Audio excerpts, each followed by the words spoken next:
Offre-leur sur Lynx FM. Il est 10h.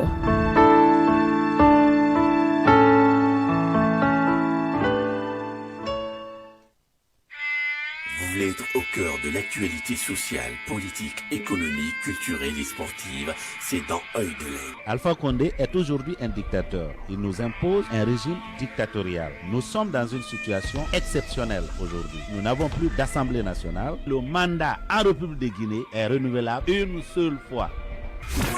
Nous sommes dans une situation de détresse morale où les imams, les notables, les doyens, ils sont tous des parties intégrantes et corrompus du système. Le président de la République a juré sur une constitution qu'il ne respecte pas, qu'il viole comme il veut. Il considère que c'est un papier qui n'existe pas. D'ailleurs, lui, il ne sait même pas comment ça a été voté. Le pays ne brûlera pas. On a parlé de nouvelle constitution. En son temps, nous allons la sortir et nous allons demander un débat. Moi, ma position est très claire. Le peuple ne veut pas. Le peuple est fatigué. Le système est impopulaire aujourd'hui. Le combat, là, c'est pas contre Alpha Condé. C'est le système qui prend même Alpha Condé en otage. Ils veulent aller comme Blaise, il ira comme Blaise. Ils sont bêtes, les salauds. Ont mis le feu à mon paradis. Il faut que les partis politiques puissent travailler de manière correcte. La bagarre n'a jamais développé un pays. C'est le dialogue qu'il faut. On peut être violent dans la discussion, mais pas des coups de poing. Notre pays a besoin de se développer. Nos enfants, nous leur devons la paix pour qu'ils puissent vivre de manière viable dans un pays aussi riche que le nôtre. J'ai toujours dénoncé la gouvernance. Très souvent, j'ai voulu privilégier le dialogue et la concertation. Maintenant, je me suis rendu compte qu'on se fera toujours rouler dans la farine avec M. Alpha Condé. Il n'aime pas le dialogue. Il n'aime pas la concertation. Il n'aime pas le droit et la vérité. Ce qu'il aime, c'est l'épreuve de force. Si vous n'avez pas une administration en place, ce n'est pas la peine d'espérer aller faire avancer les dossiers. Vous n'irez nulle part. Quand on vient, on pose une première pierre pour faire quelque chose. Il n'y a plus personne pour faire en sorte que cela se mette en place. Ce n'est pas le suivi, c'est que le suivi, c'est fait par une administration. Cette administration, elle est complètement shootée. Elle ne fonctionne pas. Donc la gouvernance ne fonctionne pas. Ils s'en foutent de nos parents. Ils s'en foutent de nos enfants. Reporters sans frontières, de toutes ces associations sans frontières, je préfère Médecins sans frontières, parce que toutes les autres là sont en fait des militants cachés.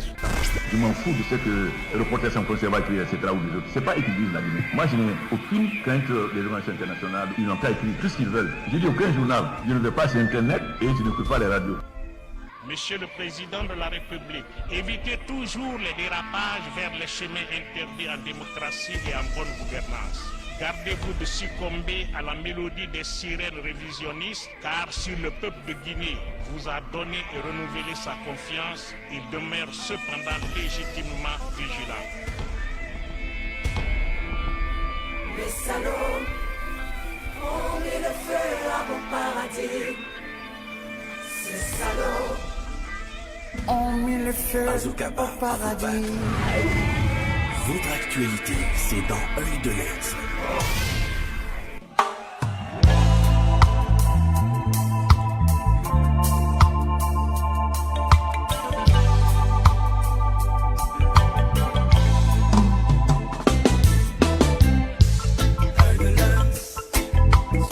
Bonjour à toutes et à tous, merci d'écouter Lynx FM 91.00, bienvenue dans Lynx, nous sommes mercredi 16 septembre 2020, nous nous intéresserons à la présidentielle du 18 octobre et la polémique autour du fichier électoral publié lundi par la Commission électorale nationale indépendante. Plusieurs candidats ont relevé des points qui ont besoin d'éclaircissement, notamment les disparités régionales en termes du nombre d'électeurs. D'aucuns vont jusqu'à proposer un report du scrutin en vue d'identifier et mettre en œuvre toutes les actions qui permettront une présidentielle pacifique, démocratique et inclusive. C'est dans ce cadre que Jerry John Rawlings, ancien président du Ghana, est sollicité pour être médiateur dans la crise guinéenne. Pour parler de cette actualité, nous recevons Dr Ousmane Doré, le président du Parti Mouvement National pour le Développement, MND. Il est candidat à la présidentielle du 18 octobre 2020. Bonjour, Dr Doré. Bonjour, mon cher ami. Merci à vous d'être dans Lynx. Dans l'actualité du jour, nous reviendrons sur l'arrestation de Souleymane Condé, il est le président du mouvement Diversité républicaine de Guinée, DRG. Il a été arrêté le 12 septembre dernier lorsqu'il sortait d'une conférence de presse à la Maison de la Presse. Il est détenu à la direction centrale de la police judiciaire à Kaloum, DPJ. Nous aurons en direct Aliou Bari, qui est secrétaire général du mouvement DRG. La technique assurée par Diariatou Diallo Ignace, Bilimou et Alseni Kamara. Tchernal Faibrem Baldé à la réalisation. Animation Bouak et Azoukaba. Merci. Le débat, c'est dans un instant. L'émission Œil de Lynx est sponsorisée par les yaourts Milkana et fromages Milkana des établissements DMK Guinée. Du lait, du pur lait de vache, traité et fermenté à la fraise ou à la banane, Milkana s'impose depuis son apparition sur le marché guinéen. Du yaourt Milkana pasteurisé emballé en boîte de 100 grammes pour donner à vos enfants tout le punch utile à leur bien-être. Oui, Milkana yaourt à la saveur de vanille ou à l'abricot, à la mangue ou aux fruits rouges pour vous procurer du lait pasteurisé au goût du vrai fruit. Milkana yaourt, c'est surtout un dessert lacté à consommer après un bon repas pour vous faciliter une digestion douce et agréable. Milkana yaourt est disponible partout et se consomme à tout moment. Pour plus d'infos, contactez la société DMK Madina École. Téléphone 625 20 69 20 Conakry. Consommez Milkana yaourt et savourez du bonheur. Milkana yaourt, trop bon, so good. Pour produire du bon fromage, il faut de l'art et du savoir-faire. Justement, le fromage Milkana produit en France à partir du lait de vache traité est le mieux élaboré des fromages. Puisque Milkana est le meilleur fromage fondu, puisque Milkana fromage vous apporte toutes les vitamines utiles à la bonne santé, et puisque Milkana fromage contient plus de calcium et de protéines que tous les autres, consommez Milkana fromage. Milkana vous offre un fromage ultra gourmand, doux et crémeux pour un plaisir unique. Pour le petit déjeuner des enfants, Milkana fromage est le mieux indiqué. Milkana fromage renforce la solidité des dents et des os et procure l'énergie. Je dis bien toute l'énergie aux enfants et bien sûr aux parents. Mieux que toutes les autres tartines, Milkana fromage est le mieux indiqué pour votre bien-être. Pour plus d'infos, contactez la société DMK Madina École. Téléphone 625 20 69 20 Conakry. Consommez Milkana fromage et savourez du bonheur. Milkana fromage, de l'énergie forcément.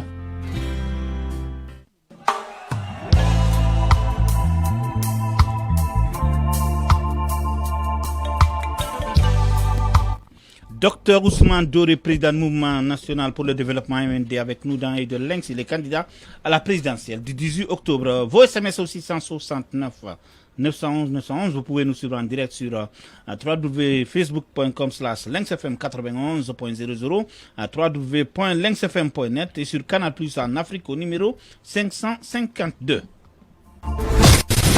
Œil de Lynx. Mais avant, l'actu du jour en 20 minutes. Nous avons en direct Aliou Bari, le secrétaire général du mouvement Diversité républicaine de Guinée, DRG. Bonjour, monsieur Bari. Bonjour, monsieur. Merci d'être en direct avec nous, Aboubakr. Alors, monsieur Bari, pour commencer, que savez-vous de l'interpellation de monsieur Souleymane Condé? Oui, effectivement, donc comme vous l'avez annoncé dans votre introduction tout à l'heure, merci d'abord de m'avoir accordé ce temps d'antenne. Donc, je suis Aliou Bari, je suis le vice-président de ce mouvement politique, la diversité républicaine de Guinée. Donc, le mouvement, nous l'avons lancé le samedi 12 septembre à la Maison de la Presse à Conakry. Effectivement, au sortir du lancement, notre président, M. Souleymane Condé, a été kidnappé par un camion de police destination à la DPJ. Donc, alors, l'arrestation derrière tout ça, c'est que, comme vous le savez, M. Souleymane Condé, c'est un activiste. Il est là, il a soutenu le combat du FNDC. Il a défendu, il combat contre, il a combattu contre la modification de notre constitution. Donc tous ces éléments-là, le fait qu'il soit actif sur les réseaux sociaux et qu'il défend les idéaux du FNDC, c'est tous ces éléments-là qui lui ont valu cette arrestation. Et aussi le fait qu'il dénonce la malgouvernance, pour ne pas dire une gouvernance inexistante de notre pays depuis plusieurs décennies, le paysage politique fortement marqué par la corruption, l'absence de conviction politique,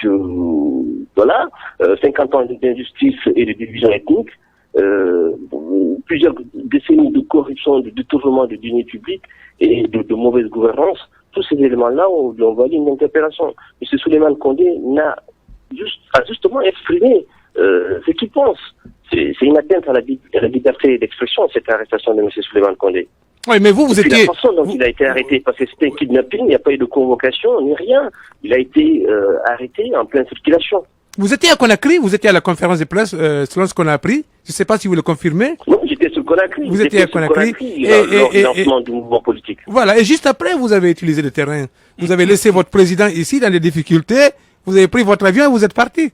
Ça, c'est quel type de soutien, ça? Non, du tout. Alors, vous vous trompez là, monsieur, parce que moi, mon programme, le programme du lancement, j'avais un programme, effectivement, je devais voyager le lendemain du lancement, c'est ce qui était prévu.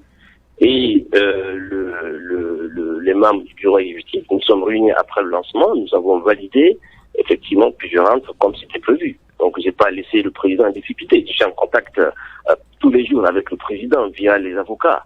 Donc, on l'a pas laissé en difficulté. Donc, on continue à animer le mouvement. Nous avons de ces nouvelles, il y a le moral. Oui, mais il n'est pas seul, non? Vous vous trompez. Il a été arrêté avec d'autres, je crois. Il a été arrêté avec d'autres cadres du mouvement ou pas, je pense. Non, il a été arrêté seul. Ah, il est seul. Alors, aujourd'hui, quelles sont les actions que vous êtes en train de mener afin d'obtenir sa libération? Est-ce que vous savez réellement ce qui lui est reproché? Est-ce que vous le savez?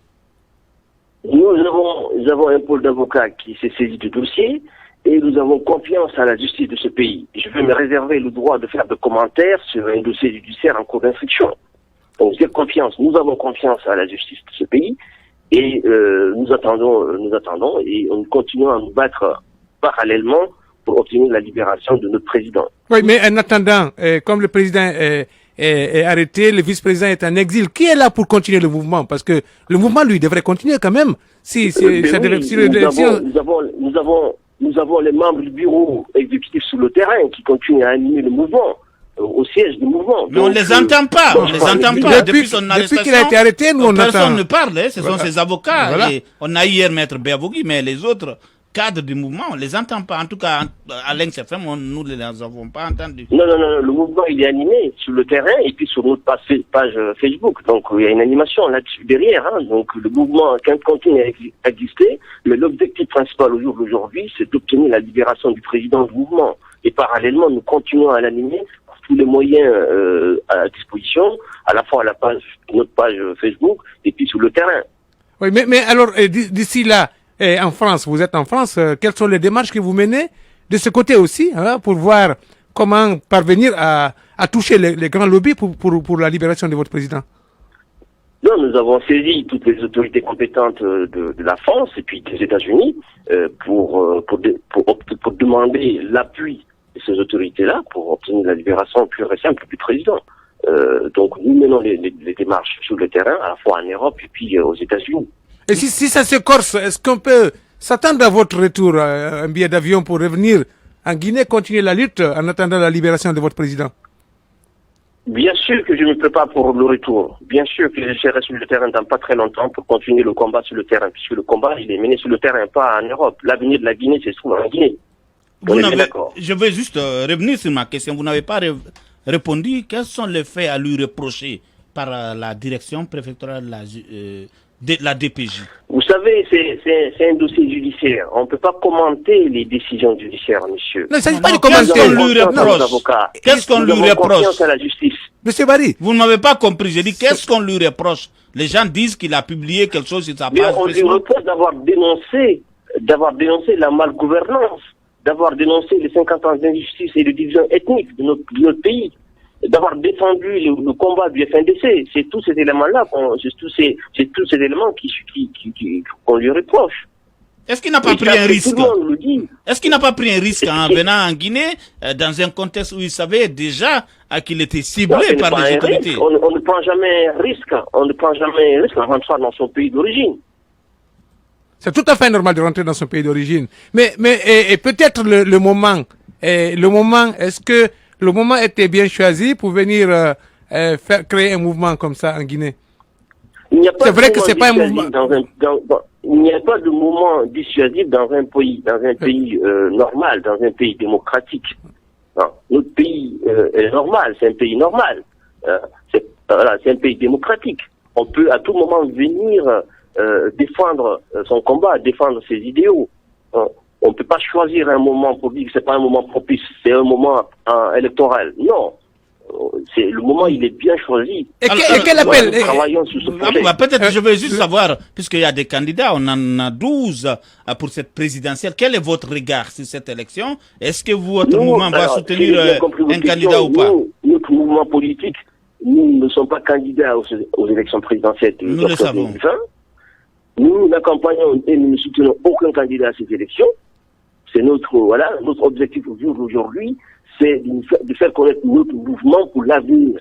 C'est un mouvement d'espoir, un mouvement d'avenir pour la jeunesse, pour ce peuple tant meurtri par la mauvaise gouvernance, par la mauvaise gestion du paysage politique. Merci à vous, Aliou Bari. Je rappelle que vous êtes secrétaire général du mouvement Diversité républicaine de Guinée, DRG, dont le président Souleymane Condé est en prison depuis le 12 septembre dernier. Nous revenons à notre invité, Dr Ousmane Kaba, président du parti... Dr Ousmane Doré, pardon. Président du parti Mouvement National pour le Développement, MND. Alors, actualité, cette arrestation d'un opposant en Guinée encore. Qu'est-ce que vous en pensez? Écoutez, nous observons beaucoup de situations, de phénomènes dans ce pays qui nous inquiètent, nous, en tant que candidats vers une élection présidentielle. Ça ne remonte pas juste du cas que vous évoquez, mais nous savons que des dizaines de nos concitoyens qui ont été arrêtés dans la région forestière à Zérékoré se trouvent loin de leurs parents, quelque part emprisonnés loin à Kankan. Et je ne sais pas en quoi toutes ces arrestations, à un moment très sensible pour le pays, où on cherche, je veux dire, la calmie, la paix pour faire face à un enjeu électoral crucial. Je le disais à mes militants, j'ai dit, écoutez, nous savons que ces élections, c'est un enjeu pour le pays, mais il faut aller avec un esprit d'accalmie, de paix, pour qu'on réussisse ce que tout le monde souhaite, c'est l'alternance apaisée dans ce pays.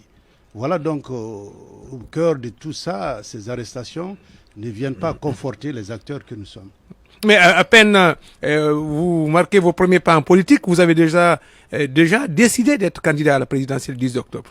Oui, tout à fait. Je crois que le moment est opportun. Le pays est à la croisée des chemins. Il y a une opportunité du jamais vue pour imprimer une dynamique de changement et certainement opérer une alternance crédible. Et je dois vous dire, ce que nous vivons en ce moment précis de l'histoire de notre pays, c'est inédit. Parce que vous avez des réalités socio-économiques très difficiles. Un pays qui continue, je l'ai dit dans mon livre, à subir encore ces fléaux de corruption, de malgouvernance et de tout accentuant une pauvreté extrême.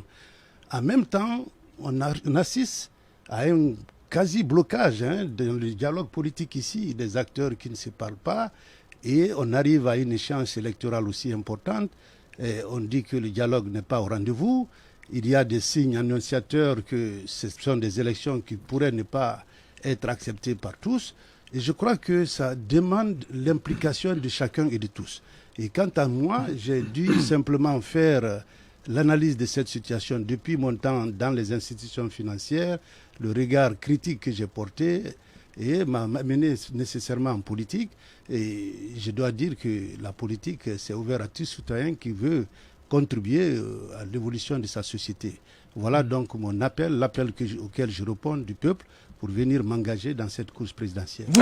Vous dénoncez une corruption généralisée, une gabegie dans le pays. Vous avez été quand même ministre de l'économie, des finances et de la planification dans ce pays, un gouvernement de large consensus qui n'avait quand même pas pu obtenir tous les espoirs escomptés, Dr Ousmane? Écoutez, il faut bien placer les choses dans leur contexte. Vous allez ouvrir votre émission à vos éditeurs, la majorité vous diront que le gouvernement du consensus aura été l'un des meilleurs gouvernements de l'ère post-indépendance dans ce pays. Ah ben, on a vu. On a vécu. Si Kouyaté était resté, on aurait pu comprendre. Nous avons certainement fait un bilan qui est là, et je peux dire c'est peut-être les populations elles-mêmes qui vont l'attester. Donc il est illusoire de dire qu'un gouvernement qui n'a pu rester là que pour 18 mois aurait pu changer le fondamental de ce pays. Nous, la crise existait, nous l'avons résolue. Nous étions dans un contexte où il fallait apporter des solutions idoines, dans un contexte où quasiment le pays était, tous les indicateurs étaient au rouge. Mais le pays reposait sur des problèmes qu'il fallait résoudre. Ces problèmes continuent. Là, c'est la preuve parce que nous avons fait ce que nous pouvons. Il y a eu d'autres gouvernements après nous et certainement le régime actuel. Nous retrouvons la Guinée encore qui se cherche dans un monde qui évolue et qui cherche aussi le chemin de la prospérité. Donc, essentiellement, oui, il y a eu ces problèmes depuis toujours, je le dénonce dans mon livre, mais est-ce qu'il appartenait à un gouvernement qui n'avait pas toutes les manettes, je veux vous dire, il y avait encore un chef d'État affaibli, mais qui avait le pouvoir de décret. Et donc, ça fait que nos actions devaient être nécessairement limitées. Ceci dit, il y avait des termes de référence pour la mission qui était de résoudre une crise profonde qui... Crise économique ou politique? Elle était économique, elle s'est traduite en crise politique. Quand les syndicats se sont impliqués, il y a eu près de 200 de nos compatriotes qui ont perdu la vie dans ça malheureusement. Mais nous devrions, d'ailleurs dans nos termes de mission, c'était prévu que nous organisions finalement ces élections législatives qui étaient dues depuis près de 2 ans, malheureusement qui n'ont pas pu avoir lieu à cause justement du problème guinéen où les choses, on a tenté de jouer les questions de personnes et le gouvernement de consensus s'est vite disloqué. Mais 18 mois c'est quand même 1 an 6 mois. Si j'ai oui, bien calculé. C'est la transition au Mali. 1 an 6 mois, c'est l'équivalent d'une transition, monsieur Doré. Oui, en 1 an 6 mois, on peut faire beaucoup de choses. Oui, les transitions. Écoutez, la première des choses, c'est que lorsque vous voulez rentrer dans un programme réel avec les institutions, ça doit être des programmes à moyen terme. On ne peut pas faire un programme à 18 mois, ça ne peut être qu'un programme de référence.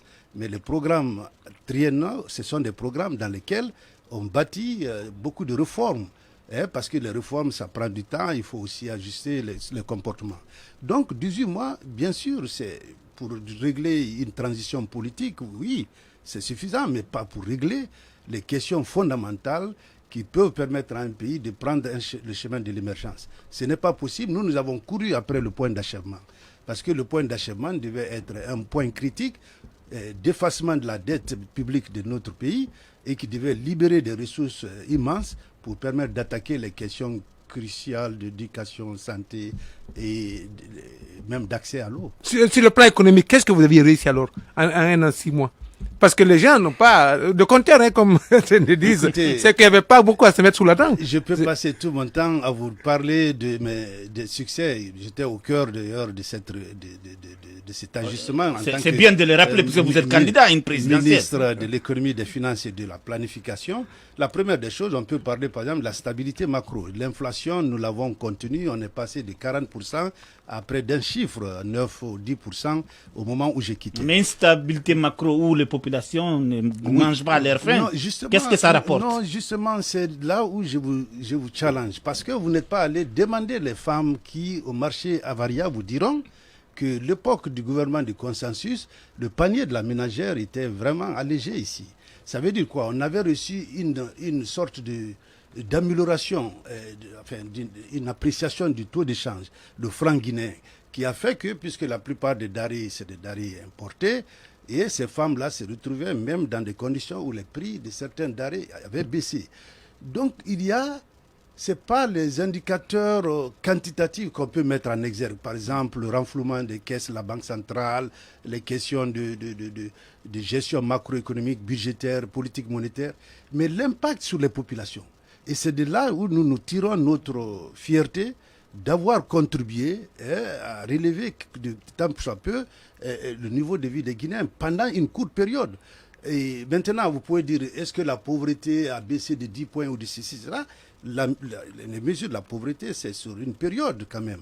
Et le pays, à l'époque, si vous regardez les indicateurs, tout était dit par les institutions de Bretton Woods que la Guinée commençait pour la première fois une phase de décollage en termes d'indicateurs socio-économiques. Donc, les chiffres sont là, mais ce n'est pas l'objet. Vos auditeurs veulent savoir... Ah, vous êtes président de la République, hein? Non, bien sûr. Non. Donc, à part... même si on vous fait un peu de pub, est-ce que vous avez réussi qui va prouver aux gens que si on le choisit comme président, il va faire mieux. L'inflation est venue, vous êtes de 40 à 9 points, et après l'inflation, quoi d'autre? Qu'est-ce que vous avez réussi d'autre? Ben, écoutez, il y a eu que les caisses de l'État étaient vides dans ce pays. Nous avons renfloué les caisses. C'était un secret de polichinelle que, effectivement, la Banque centrale ne pouvait couvrir que 3 semaines d'importation de biens. Et c'est grave, c'est pourquoi le taux de change chutait, c'est-à-dire la monnaie guinéenne s'échangeait à près de 7000, le dollar à près de 7000 francs guinéens. Donc, ce sont des indicateurs qui ont un impact sur la vie des populations. Moi, c'est ce qui m'intéresse, c'est-à-dire, ce n'est pas juste les chiffres. Alors, vous prenez ce que j'appelle donc la gestion macro-budgétaire. Ça a permis de redonner confiance à nos partenaires qui se sont vite réengagés dans ce pays.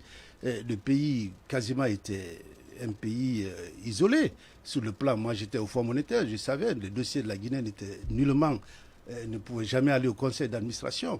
Donc, pour la première fois, le Fonds monétaire ayant donné du feu vert, en tout cas, à la politique économique du pays, nous avons pu aller ici et là au Club de Paris, au Club de Londres, avec les partenaires multilatéraux pour récolter une masse importante de financement. C'est ce qui a servi d'ailleurs au gouvernement de financer un programme d'urgence. Parce que rappelez-vous, quand nous étions arrivés ici, les problèmes d'électricité, c'était criard. On avait peut-être à peine quelques 5 à 6 heures de dessert par jour. Donc nous avons élaboré un plan d'urgence, c'était à Bel Air, lorsque le gouvernement a été mis en place et qui a coûté des centaines de millions de dollars. Je suis allé à Paris, c'est à la faveur justement du retour de la confiance des partenaires qu'il y a eu des engagements massifs qui nous ont permis de régler ces questions-là. Donc, vous voulez lier cela à mon arrivée en politique. Moi, j'ai dit quelque chose, c'est-à-dire que le bilan là, il est là. C'est d'autres qui doivent parler de mon bilan. Et je peux vous dire que le programme de société, ou le programme que j'apporte... Je voulais juste en revenir. Voilà. Quelles sont les grandes lignes de ce que vous proposez? Si vous êtes élu président, qu'est-ce qui va changer? Voilà. Qu'est-ce qui va changer pour nous, le bas peuple? Beaucoup de choses. Beaucoup de choses, sinon je ne me serais pas engagé pour venir traîner les gens dans des discours creux.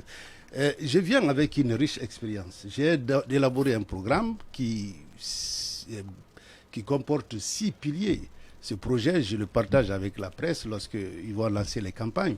Mais les 6 piliers qui fondent notre projet de société, ça comporte les réformes institutionnelles.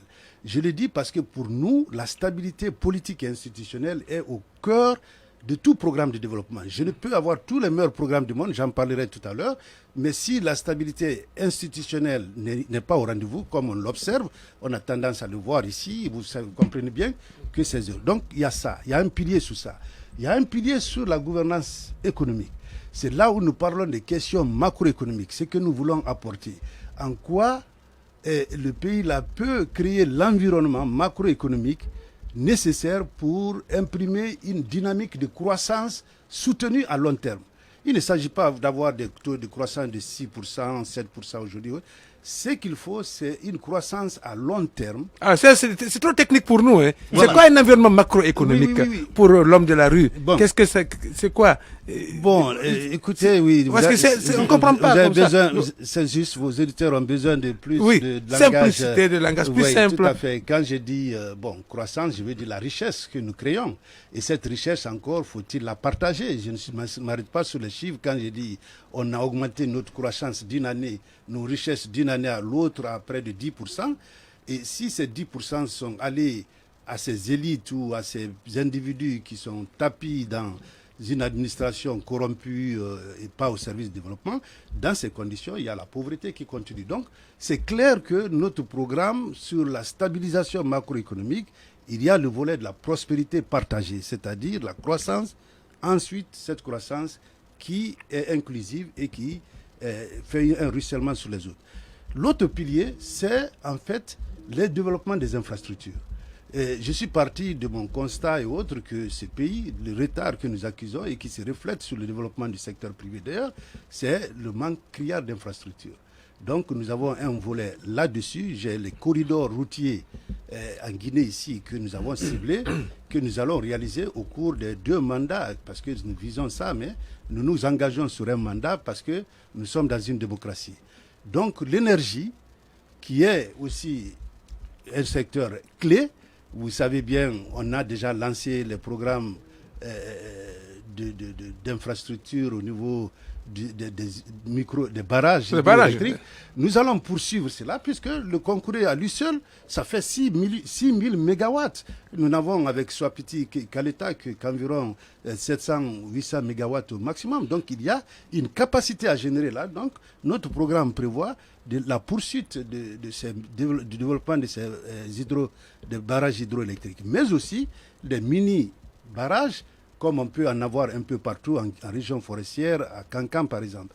Alors, mais nous sommes pour un mix énergétique. Le mix énergétique voudrait dire que nous puissions, à travers un mécanisme incitatif, ça c'est une politique explicite et volontariste que nous mettons en œuvre pour permettre aux investisseurs qui veulent rentrer dans le solaire, dans l'éolien, qui viennent s'investir pour que nous portons le mix énergétique à au moins 30% à l'horizon de 2030. Voilà donc quelques éléments sur le volet infrastructure.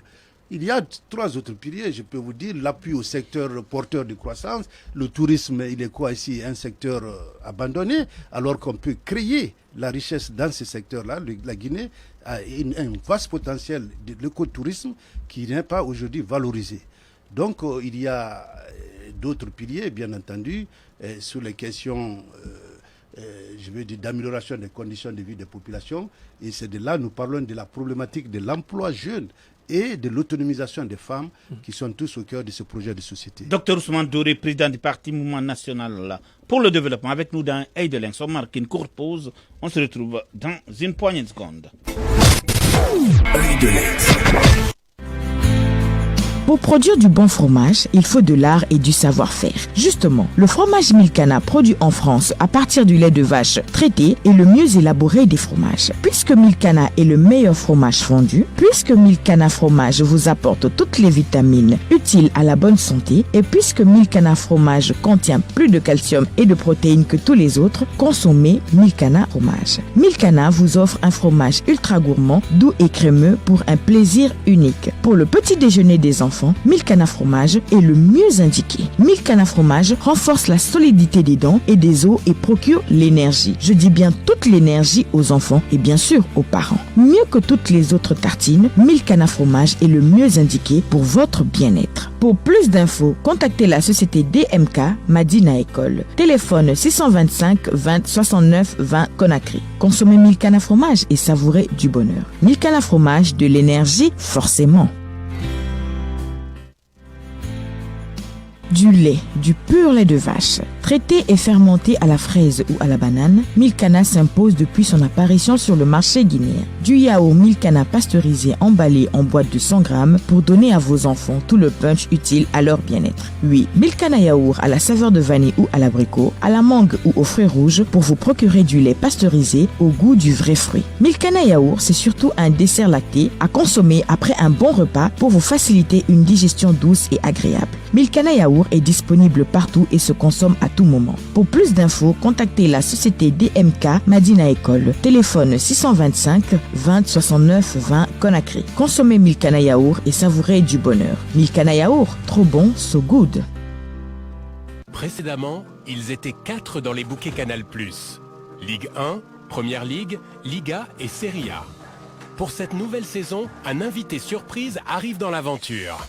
But en pagaille, technicien hors pair et petit prodige, vous l'avez deviné, la Bundesliga arrive sur les chaînes Canal+ Sport. Cette saison, ne manquez aucun épisode des 5 grands championnats européens avec les bouquets Canal+. En septembre, les super séries reviennent sur les bouquets Canal+. Jennifer vous mettra de bonne humeur sur Nollywood TV dans 4 nouvelles saisons. Sur A+, retrouvez la sulfureuse Marème dans la saison 2 de Maîtresse d'un homme marié. Et suivez Mara dans ses aventures pour une 3e saison. Toujours sur A+, découvrez la nouvelle série interactive Lord Ninkinanka, parcours trépidant de 2 amis que tout oppose. Pour la première fois, vous aurez le pouvoir de choisir la suite de la série en donnant vos avis sur Facebook. Alors abonnez-vous vite au bouquet Canal+. La margarine et la mayonnaise Armonti sont spécialement conçues pour votre petit déjeuner et la cuisine riche en vitamines et sans cholestérol. Idéal pour la tartine, la cuisine, la pâtisserie et vos grillades. Armonti mayonnaise et Armonti margarine sont des produits soft à utiliser pour vos fritures et disponibles partout. Pour vos pâtisseries, Armonti margarine, présente en format de 10 kg, dispose de toutes les qualités pour faire de vos gâteaux les meilleurs. La mayonnaise Armonti, faite à base de 80% d'huile de soja, vous donne plus de goût pour vos grillades et vos plats en famille ou entre amis. Désormais, n'hésitez plus à consommer Armonti mayonnaise et Armonti margarine. Faites de chaque journée une journée Armonti. Elle est de retour. La série la plus attendue de l'année revient sur les chaînes Canal+ Sport. Vivez l'épisode final exceptionnel de l'UEFA Champions League à Lisbonne et enchaînez avec les nouvelles saisons des plus grands championnats européens avec les bouquets Canal+. Retrouvez toute la Champions League et le meilleur du foot en direct seulement sur les chaînes Canal+ Sport. Et profitez en plus du décodeur à 50 000 francs seulement. Voir conditions de l'offre en boutique Canal+. Toutes les nouvelles mamans éprouvent des moments de fierté, de joie, de doute. Oui, doute. A-t-il suffisamment dormi? A-t-elle tout ce dont elle a besoin? A-t-elle toute la nutrition qu'elle mérite? Chaque bol de Cerelac contient les bienfaits dont votre enfant a besoin pour s'épanouir. C'est pour vous une préoccupation en moins. Cerelac, c'est tout bon, maman. Dadi sucre en morceau numéro 4 du nouveau sur le marché guinéen. Dadi sucre en morceau numéro 4 est idéal pour toutes vos boissons. Dadi sucre en morceau numéro 4 adoucit l'acide et l'amer pour votre bonheur. Dadi sucre en morceau numéro 4 en paquet de 1 kg dispose d'une bonne composition en valeur nutritionnelle. Dadi sucre en morceau numéro 4 est issu des betteraves cultivées en France par les meilleurs agriculteurs. Dadi sucre en morceau numéro 4 est disponible dans les boutiques et supermarchés de Conakry et de l'intérieur du pays. Dadi sucre en morceau numéro 4 est importé en Guinée par l'établissement Bouma Madina École, gare routière Sangaredi en face des établissements en massif. Téléphone 622 95 18 60 628 52 47 07. Dadi sucre en morceau numéro 4, un grain d'esprit dans votre vie.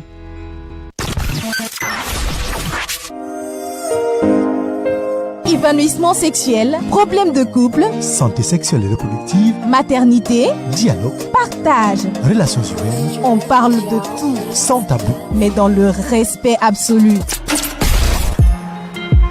Votre nouvelle émission Vie de couple, vie de société, c'est tous les samedis de 21h à 23h sur Lynx FM, la 91.00. Avec Miss Anne et Baille le destin en main. Un duo de... Non, ça va. Vie de couple, vie de société, un espace de conseil et de partage sur Lynx FM.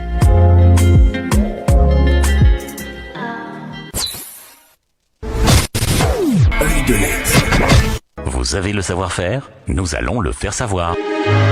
Pour toutes vos communications, spots, annonces, publi-reportages, émissions spéciales, couverture médiatique, contactez le service commercial de Lynx FM, la radio qui perce le cœur de l'actualité guinéenne. Membre du groupe de presse Lynx Lance, fort de 25 ans de présence et d'expérience en Guinée, récompensé à plusieurs reprises par ses auditeurs et ses pairs, Lynx FM bénéficie d'une audience inégalée tant en Guinée qu'à l'international.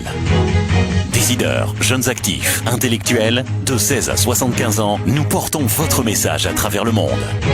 Lynx FM Guinée, la radio au cœur de toutes vos communications. Votre actualité, c'est dans Œil de Lynx. Œil de Lynx, au cœur des dossiers brûlants. C'est sur Lynx FM 91.0 du lundi au vendredi de 10h à 11h.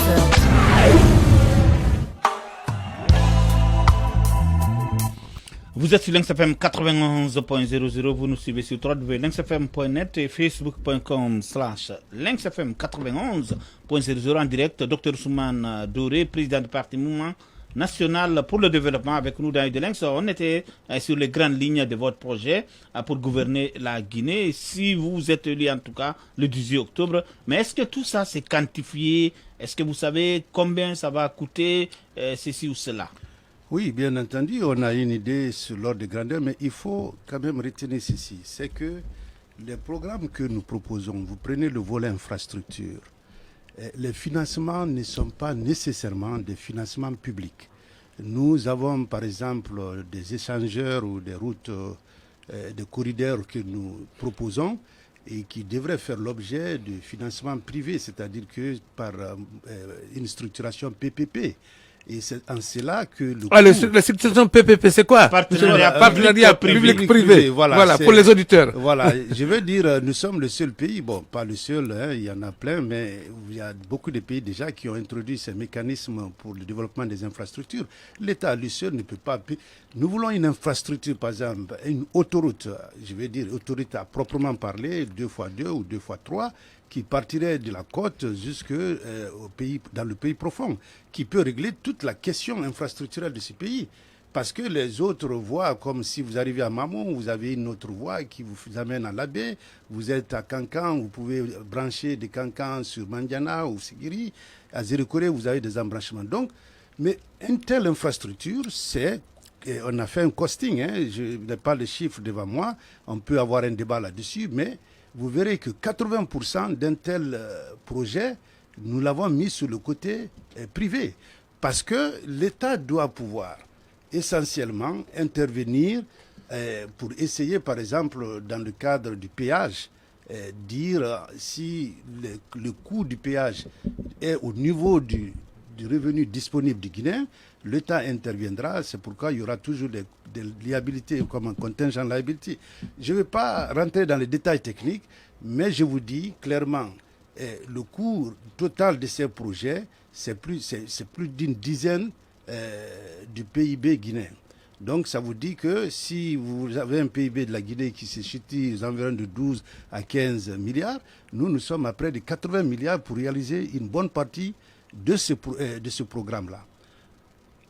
Le volet éducation, juste pour vous donner un exemple, l'éducation, compte tenu du fait que ce secteur occupe une priorité dans notre programme, nous avons dit, nous allons à prime abord faire que l'allocation de l'État, du budget de l'État dans ce secteur passe du ratio que nous avons aujourd'hui à moins de 15% à près de 40% du budget. C'est ce que les normes internationales recommandent. Mais en plus de ça, nous proposons un fonds, un fonds souverain de sauvegarde de l'école guinéenne. Le fonds-là va être alimenté par les partenaires, par même les contributions diverses et permettant d'assurer que l'éducation guinéenne poursuit sa mission de formation des cadres dont nous avons besoin pour notre développement. Alors, je pense que vous l'avez dit à l'entame de votre intervention, la Guinée est caractérisée par une maladie qui s'appelle la corruption et qui est un fléau. Vous êtes économiste, vous le dites régulièrement. Alors, en termes clairs, si vous êtes élu président, comment parvenez-vous sortir la Guinée, les Guinéens, les Guinéens moins bien sûr, c'est pas tous les Guinéens qui sont corrompus, ceux qui le sont parce qu'il faut vivre. Comment pouvez-vous leur permettre de vivre une vie décente et de résister à la corruption? Il faut une politique d'abord de zéro tolérance face à ce phénomène. Ça se dit en politique, mais oui, après. Non, je veux dire. Les slogans sont là, les slogans ne manquent pas. Alors, je mets tout sous le couple du leadership. Je crois qu'il n'y a pas 1000 solutions. Vous dites zéro tolérance. Si ceux qui doivent assurer cette politique de zéro tolérance ne se conforment pas, bien entendu, vous savez, l'effet pervers. Donc, il y a d'abord ça, que c'est par exemple qu'on arrive à donner le ton d'un tel combat, puisque ça peut se répercuter sur toute la population. Ici, les crimes économiques, de la corruption, à bout de champ, on observe l'enrichissement illicite. Personne ne lève le doigt, et même quand vous, la presse, vous dénoncez ces pratiques, et qui aurait permis au procureur ou à la justice de s'en saisir sous d'autres cieux, ici c'est toléré. Et d'ailleurs, on applaudit ceux qui sont corrompus. Mais moi, je parle des mesures incitatives que vous allez prendre. Parce que la corruption, ça se passe entre deux personnes. Hein. C'est pas... Souvent, c'est des pratiques il y en a. Bon, c'est sous la table. Il y a des corruptions qu'on voit en circulation, certains policiers, pas tous. Hein. Mais il y a la grande corruption, je ne parle pas des petits biais, mais la grande corruption, elle se passe entre les corrupteurs et le corrompu. Bien sûr. Voilà, et les mesures incitatives pour mettre un terme à une telle situation. Écoutez, dans les institutions internationales, aussi bien au Fonds monétaire comme à la banque que j'ai fréquenté, cette question se pose. Vous savez, il y a les pratiques de corruption. L'OECDE a une politique là-dessus. Mais ça ne passe pas par 1000 chemins. Nous, lorsqu'une entreprise s'engage dans des pratiques de corruption au niveau des États, la première des choses, il y a ce qu'on appelle le débarrement. L'entreprise ne peut plus soumissionner aussi bien pour les marchés de la BAD que les marchés de la Banque mondiale, de la Banque islamique. Il y a ça. Donc, la sanction qui est le mot d'ordre par rapport à ce que j'appelle le zéro tolérance. Maintenant, l'autre chose, le corrompu, bien entendu. Voilà. Docteur, on a un petit problème technique. On va marquer juste une courte pause, le temps de régler ce problème. On revient à vous. Merci. Œil de Lens.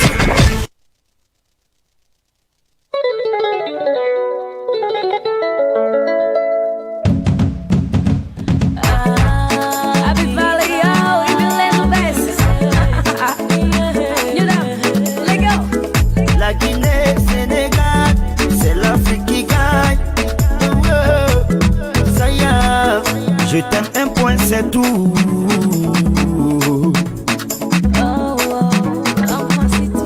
Je t'aime un point, c'est tout.